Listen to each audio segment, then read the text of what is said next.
किंवा तरतूद दिली नाही, या योजना बंद होणार का, अशा चर्चा आता नव्याने सुरू बघा, झाल्या. तीर्थयात्रा योजना ज्यांचं वय 50-60च्या वर आहे अशा माता भगिनींसाठी सुरू केली होती. तामझाम केला होता. भाषणं तुम्ही जर ऐकली तर काय भाषणं त्यांनी तिथं केली होती. ती योजना सुरू केली आणि बंद कधी केली हे सुद्धा लोकांना तिथं माहीत नाही. त्याच्याच बरोबर बाळासाहेब ठाकरे साहेबांच्या नावाली जी तिथं दवाखान्याची योजना सुरू केली होती त्याला निधीसुद्धा दिला गेला नाही.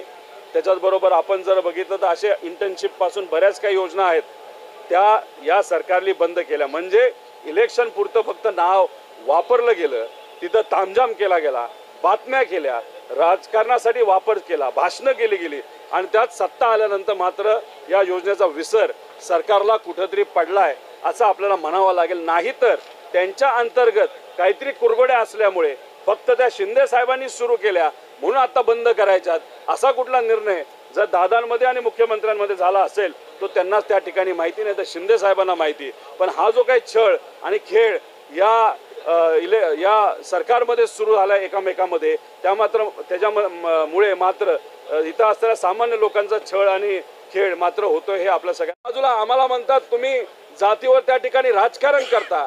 खरं तर ही आश्चर्याची गोष्ट आहे, कारण तुम्ही जर बजेटचं बघितलं तर तुम्ही फक्त नावाचा आणि तिथे असणारा महामानवांचा वापर करता, पण त्याला लागणारा जो निधी आहे जो गरिबाला तिथे मिळणार आहे तो मात्र तुम्ही देत नाही. म्हणजे खरं जातीवादी राजकारण जर कोणी करत असेल तर हे सरकारमध्ये बसणारे सर्व नेते असं आपल्याला त्या ठिकाणी म्हणावं लागेल. मी विनंती करतो या सर्व महामंडळाला पैसे दिलेच पाहिजे, मोठ्या प्रमाणात दिले पाहिजे आणि तिथे असणारे जे समाज बांधव आहेत त्यांना न्याय त्या योजनेच्या माध्यमातून मिळाला पाहिजे हे आमच्या सगळ्यांची मागणी आहे. आणि काल बजेटमध्ये अजून एक गोष्ट आपण बघितली असेल, शिंदे साहेबांच्या काळामध्ये म्हणजे मुख्यमंत्री असताना ज्या ज्या विविध योजना तिथं काढल्या गेल्या होत्या त्या बऱ्याचशा योजना अप्रत्यक्षपणे प्रत्यक्षपणे या बजेटमध्ये नाव न घेतल्यामुळे त्या कॅन्सल झाल्यात असं आपल्याला तिथं म्हणावं लागेल.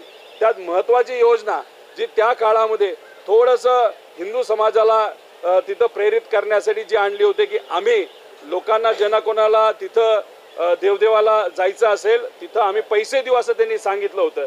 पण दुर्दैव असं ती योजना या सरकारने सत्तेत आल्यानंतर बंद केली. त्यामुळे ज्या ज्या योजना चालू होत्या त्या चालू ठेवाव्यात, त्याला निधी देण्यात यावा आणि ज्या योजना चालू ठेवल्यात त्याचा निधी वाढवण्यात यावा अशी विनंती सरकारला त्या ठिकाणी मी करतो.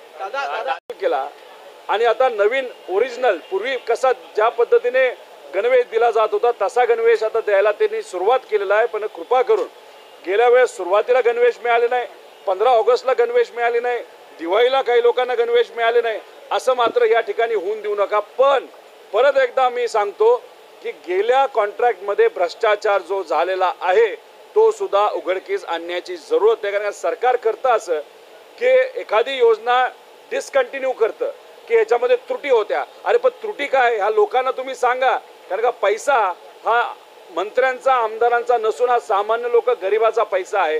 त्यामुळे या बाबतीत सखोल चौकशी व्हावी अशी विनंती त्या ठिकाणी करतो. काल आपण जर बघितलं तर सरकारने म्हणजे अजितदादांनी बजेटमध्ये बरंच काय सांगितलं, भाषण चांगलं झालं पण या राज्याला त्यातून काही मिळालेलं नाही. एक महत्त्वाचा मुद्दा आणि आश्चर्याचा मुद्दा याच्यामध्ये जो आहे पुण्यश्लोक अहिल्यादेवी होळकरांची 300वी जयंती. पण जयंती निमित्त आम्ही सातत्याने त्यांना मागतोय, पत्र दिलेलं आहे की तुम्ही काय करणार आहात या वर्षी लोकांना सांगा, त्याच्यासाठी मोठं बजेट ठेवा.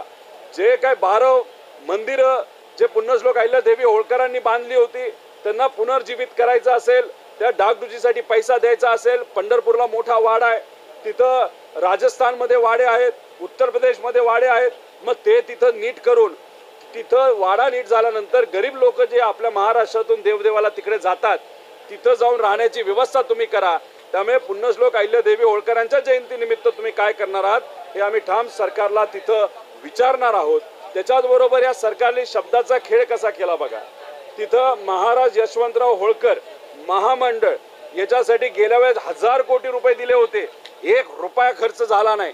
आता सुद्धा तुम्ही बजेटमध्ये जर बघितलं असेल तर समाजनिहाय जातीनिहाय त्यांचे जे महामानव आहेत त्यांच्या नावाने तिथं वेगवेगळी महामंडळं काढली. याला झाले 2 वर्ष, महामंडळाला 1 रुपया दिला नाही. त्याच्याच बरोबर तिथे लागणारं जे मनुष्यबळ आहे ते सुद्धा सरकारकडनं दिलं गेलं नाही.